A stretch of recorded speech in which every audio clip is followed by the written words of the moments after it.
சமயக்குரவர்கள் நால்வரை சிவபெருமான் ஆட்கொண்ட விதம்.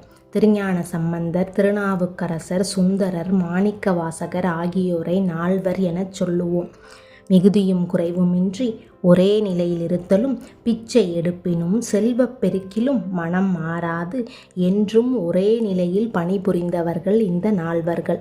இந்த நால்வரையும் பாலை, ஓலை, சூளை, காலை கொடுத்து ஆட்கொண்டார் சிவபெருமான். 3 வயது குழந்தையான சம்பந்தர் பசியால் அழுதபோது சிவபெருமானே பார்வதியுடன் வந்து பாலை ஊட்டி ஞானம் அளித்தார். சிவ வழிபாட்டை மறந்து மனம் போல வாழ்ந்த நாவுக்கரசருக்கு சூளை நோய் என்னும் வயிற்று வலியை கொடுத்து ஆட்கொண்டார்.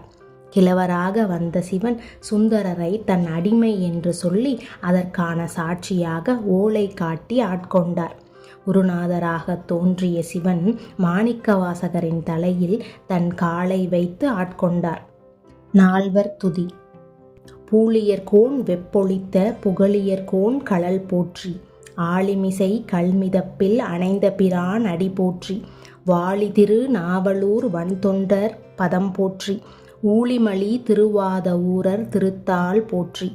உமாபதி சிவாச்சாரியார் பாடியது. நாமும் நால்வரை பணிவோம், நலம் பெறுவோம்.